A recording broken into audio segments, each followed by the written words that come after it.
నమస్కారం. సరే, మీరు ఇప్పుడు ఇద్దరితోటి అదే రామ్మోహన్ రావు గారితో మాట్లాడిచ్చారు, ప్లస్ బయట ఒకటి వేశారు సార్. రామ్మోహన్ రావు గారు మరి ఒక బండారు వంశీ గారి ప్లేస్ లో పూనకం వచ్చి మాట్లాడినట్టుగా ఉంది, కానీ నాకు బండారు రామ్మోహన్ రావు గారు మాట్లాడినట్టు లేదు. ఎందుకంటే వైసీపీ తప్పు చేసింది, అనవసరమైంది ఎత్తుకుంది, ఉచిత సలహాలు ఎందుకు స్వామి? మీరు చెప్పదలుచుకున్నది ఏదైనా ఉంటే మంచి చెడు ఏదైనా చేత అయితే విశ్లేషణ చేయండి, కానీ దానికి సంబంధించి బోనిచ్చి వైసీపీ తప్పు వైసీపీ అడుగుతుంది ఏంటి సార్? రెండు అడుగుతుంది సార్. డిఎస్సికి సంబంధించి సిబిఐ విచారణ కోరింది, మంత్రి లోకేష్ గారిని రాజీనామా చేయమని అడిగారు. మూడో అంశం కూడా ఇస్తున్నాం సార్, అన్ని జిల్లా కలెక్టర్ ఆఫీసుల దగ్గర వాటికి సంబంధించినటువంటిది మొత్తం ప్రచురించమని చెప్పేసి చెప్తా ఉన్నాం. అది కూడా చేయలేరా? అసలు నిజంగానే అసలు మనం అంతా మంచే చేసాం, ఎక్కడా తప్పు జరగలేదు, సంక్షేర్గా మొత్తం కూడా రిలీజ్ చేయొచ్చు కదా సార్. ఏ జిల్లాకి సంబంధించినటువంటి ఆఫీసుల దగ్గర మొత్తం డిస్ప్లే పెట్టొచ్చు కదా. ఎందుకు మీలాంటి పెద్దలు డిమాండ్ చేయరు ఆ విషయాల మీద? ఎందుకు భజన చేస్తా ఉన్నారు? ఇలాంటి భజన కార్యక్రమాలు చేసుకోదలుచుకుంటే ఎక్కడన్నా చేసుకోండి, అంతేకాని ఏకపక్షంగా ప్రతిపక్షం మీద పడి చేస్తారండి జనం అంతా కూడా. ప్రతిపక్షం ఏది పవన్ కళ్యాణ్ గారు పడ్డా ప్రతిపక్షం మీదే పడతారు, రామ్మోహన్ రావు గారు పడ్డా ప్రతిపక్షం మీద పడతారు. ప్రతిపక్ష పాత్ర ఎక్కడ కష్టం ఉంటే అక్కడికి వెళ్దాం. అంటే అక్కడికి అందరూ మీటింగులకు రాలేదు కదా, అంటే పొగాకు రైతుకు సంబంధించినటువంటి కష్టం వస్తే వెళ్తే పొగాకు రైతులు అక్కడ ఉన్నటువంటి కొంతమంది వస్తారు, స్టేట్ లో ఉన్న వాళ్ళందరూ కట్టకట్టుకొని వచ్చేస్తారు పొగాకు రైతు మీద. మరి చిన్నపరెడ్డి గారు ఓకే, బండారు రామ్మోహన్ రావు గారికి ఆన్సర్ చేశారు. ఆ అబ్బాయి ఒక ప్రశ్న అడుగుతున్నాడు, ఆ అబ్బాయి ఒక టీచర్ ఒక ప్రశ్న అడిగాడు మిమ్మల్ని. ఒక్క ఆధారం అంటే చూపించేస్తే కాదు సార్, ఒక్క ఆధారం అంటే చూపించేస్తే అబ్బాయిని ఉరేసేయచ్చు. చూడండి ఒకసారి చెప్పండి సార్. ఆధారాలు చూపించినటువంటి పరిస్థితులు మీ అందరికీ తెలుసు. రోజు ఆధారాలు చూపించడం కాదు. లేదు, నాకైతే తెలియదు సార్ నాకైతే తెలియదు. ఇప్పుడు చూపించండి. కాదు సార్, నాకైతే తెలియదు, ఒక ఆధారం లేదు, కోర్టే ఒప్పుకోవాలా, కోర్టు దగ్గర ఆధారాలు లేవు, కోర్టుకి ఆధారాలు ఇవ్వలేకపోయారు. నాకేం తెలుసు, నాకు తెలియదు. ఉంటే చూపించండి. పురుషోత్తం అనేది అతని కోర్టులో ఉందా లేదా? జూడోలకు సంబంధించినటువంటి పురుషోత్తం కేసు ఎప్పుడేసారు సార్? పురుషోత్తం సార్ వినండి సార్, పురుషోత్తం అనే అతను 2000 సార్ వినండి, పురుషోత్తం అనే అతను కేసు ఎప్పుడేశాడు? పురుషోత్తం అనే అతను కేసు ఎప్పుడేశాడు ఐడియా ఉందా మీకు? చూపిస్తా ఇప్పుడు నేను మీకు. పురుషోత్తం అనేటటువంటి వ్యక్తి డిఎస్సికి సంబంధం లేకుండా వేసినటువంటి కేసు ఇది. మీరు ఆందోళన చేస్తా, మీ ఎమ్మెల్సీ వేసిన కేసుకి ఏం చెప్పిందో చెప్పండి కోర్టు, దానికి ఆన్సర్ చేయండి. పురుషోత్తం ఎప్పుడో ఏది క్రీడా సంఘాల మధ్య జరిగినటువంటి గొడవల మధ్యలో వేసినటువంటి కేసును తీసుకొచ్చి డిఎస్సి కంట కడుతున్నారే. నిజాలు మాట్లాడి చిన్నపరెడ్డి గారు, మీరు చాలా వాస్తవాలు మాట్లాడతారు, నాకు చాలా ఇష్టం. మీరు ఒక్క సాక్ష్యం అసలు నిజంగానే మీరు తప్పు చేయలేదు, డిఎస్సి అభ్యర్థులు ప్రకటించడానికి వచ్చినటువంటి ఇబ్బంది ఏంటంటున్నా నేను. ఎందుకు ప్రకటించలేదు? అదే చీకట్లో ఏం చేయలేదు సార్ ఆన్లైన్ ఉంటది సార్. ఏం లేదు సార్ గూగుల్లోకి వెళ్ళి AP DSC 2025 merit list district wise category wise అని కొడితే మొత్తం డేటా వచ్చేస్తుంది. నేను 10th క్లాస్ చదివేటప్పుడు పేపర్లు వేసేవాళ్ళు అనమాట. సో ఇప్పుడు నెట్లో వస్తుంది. సో నెట్లో ఎందుకు ఇస్తారు? అప్పట్లో మాకు పేపర్లు వేసేవాళ్ళు. సో మీరు పేపర్లు వేస్తేనే మా రిజల్ట్స్ కరెక్ట్, మీరు నెట్లో ఇస్తే కరెక్ట్ కాదని చెప్పలేము సార్, ఎందుకంటే టెక్నాలజీ పెరుగుతుంది కదా. మీరు డిఎస్సి అనేది ఎక్కడి నుంచైనా చూసుకోవచ్చు. ఇప్పుడు అభ్యర్థులంతా మీరు చెప్పేది కలెక్టరేట్కి పోయేసి వాళ్ళు లిస్టులో చూసుకోమని మీరు చెప్తున్నారా? అంతా ఆన్లైన్ అయిపోయింది సార్. కూరగాయల దగ్గర కూడా పోయి మనం గూగుల్ పే చేస్తున్న రోజులు సార్, ఇంకా మీరు మాన్యువల్ అడుగుతున్నారు. మీరు ఒక్కటి సాక్ష్యం చూపించండి అంటున్నారు. ఎన్ని పక్కన పెట్టండి, ఇదిగో ఈ అనర్హుడికి ఉద్యోగం ఇచ్చారని ఒక్కరిని చూపించండి. అందరూ అబ్బాయి కూడా చెప్తున్నాడు ఉరేయండి అంటున్నాడు. రాజీనామా చేయడం కాదు నారా లోకేష్ గారు, అబ్బాయి ఏకంగా నన్ను ఉరేసేయండి అంటున్నాడు. ఒక్క సాక్ష్యం చూపించండి మీరు.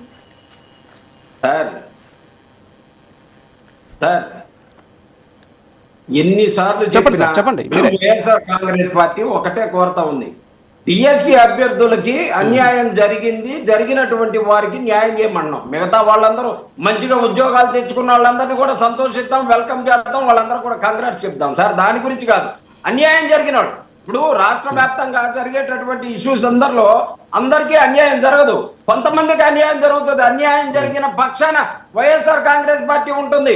ఏమన్నంటేనేమో మీరు కేసులు సాక్ష్యాలు చూపించండి అంటే ఇంకా విచారణ అంతా కూడా డిబేట్లలోనే జరిగిపోవాలా. సాక్ష్యాలన్నీ కూడా డిబేట్ లోనే చూపించాలా. ప్రజలు గళమెత్తుతా ఉన్నారు సార్. రాష్ట్రం అంతా కూడా 175 నియోజకవర్గాలు ఎక్కడ ఎవరు లేరు సార్, ఎవరు లేరు సార్, ప్రజలు ఎవరు లేరు. సరే ప్రజలన్నా చూపించండి, సరే ప్రజలను చూపించండి. సరే ఇప్పుడు అవన్నీ పక్కన పెట్టేద్దాం. మీ ర్యాలీలో ఒక డిఎస్సి అభ్యర్థిని చూపించండి. సరే మీ ర్యాలీ మీరు చేసినటువంటి దీక్షల్లో మాకు ఉద్యోగం పొందని చెప్పి ఒకరిని చూపించండి. అక్కడ మరి 15,000 మందిని లెక్క పెట్టి చూపించండి. మీరు అడగటానికి ఉంటుంది సార్. 15,000 అంటే నేను ఒకరిని అడుగుతున్నా, మీరు 15,000 మంది అడుగుతున్నారు. ఇంకా వితండవాదం చేస్తే ఏం చేస్తావు? కాదు సార్, మీరు వితండవాదం చేస్తే ఏం చేస్తావు? వాళ్ళు చూడండి గొంతెత్తి నినదిస్తున్నారాడా.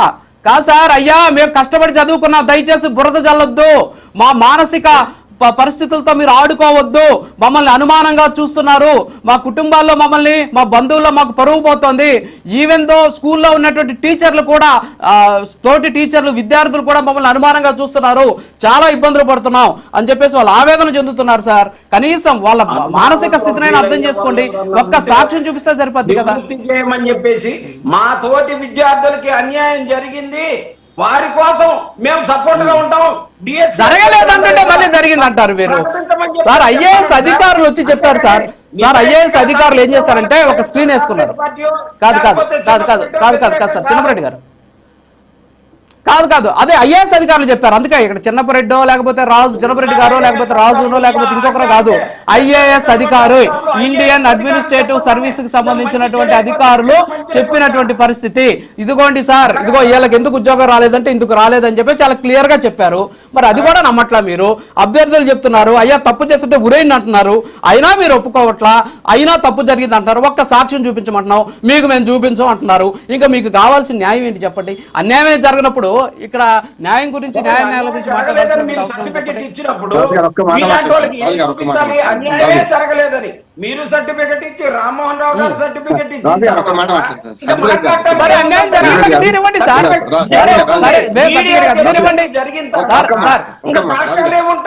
చిన్నపరెడ్డి గారు మిమ్మల్ని రిక్వెస్ట్ చేస్తున్నా. సార్ ఒక్క నిమిషం సార్ ప్లీజ్. చిన్నపరెడ్డి గారు రిక్వెస్ట్ చేస్తున్నా, ఈ డిబేట్ అయిపోయే లోపల ఒక్క ఆధారం సార్, డిబేట్ అయిపోయే లోపల ఒక ఆధారం, లేకపోతే 175 నియోజకవర్గాల్లో ర్యాలీలు చేస్తున్నారు కదా ఈ రోజు ఈవినింగ్ లోపల. కాదు సార్ మాకొద్దు సార్, నన్ను సంతోషం పెట్టద్దు సార్, నిజం చూపించండి. నీ కళ్ళలో ఆనందం చూసి ఆధారం చూపించలేవు, అదే కదా చెప్తుంది.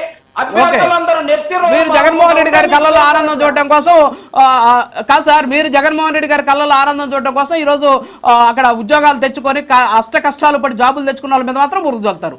నా కళ్ళలో ఆనందాన్ని మీరేం చూడాల్సిన అవసరం లేదు. కానీ నేను సాక్ష్యం అడుగుతున్నా, సాటిస్ఫై చేసే సాక్ష్యాలు కాదు కావాల్సింది, కోర్టు కూడా సాక్ష్యం కావాలా. కోర్టుకి పోయి అక్కడికి పోయి చెప్పమన్నమాట, మిమ్మల్ని సాటిస్ఫై చేసే సాక్ష్యం లేదు, ఎస్ నేను చెప్తున్నా లోకేష్ రాజీనామా చేయాలి, ఉరిశిక్ష చేసేయండి అంటే కోర్టు ఒప్పుకో సార్, సాక్ష్యం చూపించిన ఆయన అంటది. ఆ సాక్ష్యం చూపించండి మీరు.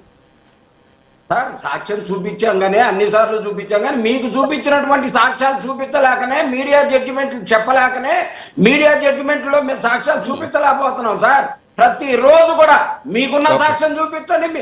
అరే అభ్యర్థులే అదిగో తెలుగుదేశం కండవా వేసుకొని అక్కడ ఒక అభ్యర్థి కూర్చున్నది కదా, తెలుగుదేశం కండవా వేసుకొని, ఇంకంతకన్నా సాక్ష్యం ఏం కావాలి సార్? మిగతా ఎన్ని వైఎస్ఆర్ కాంగ్రెస్ పార్టీ బురదేసింది అనుకో, మరి దానికేం సాక్ష్యం చెబుతారో చెప్పండి.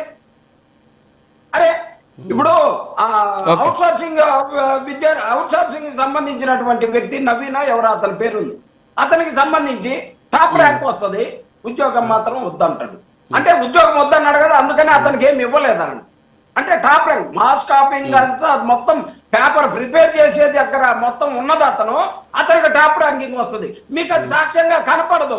అదేంటంటే అతను చదువుకున్నాడు సార్, 1000 పగులు కళ్ళు ఒత్తులు వేసుకొని చూసుకొని బాగా కష్టపడి చదువుకున్నాడు సార్, కానీ ఉద్యోగం మాత్రం అప్లై చేయడు. మీకు అది సాక్ష్యంగా కనపడదు.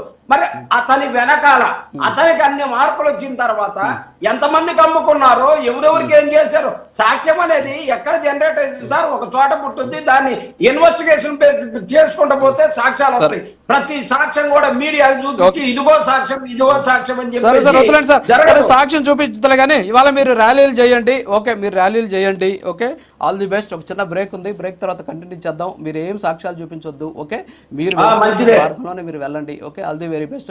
Thank you. ఒక చిన్న బ్రేక్ ఉంది, బ్రేక్ తర్వాత కంటిన్యూ చేద్దాం. Break please.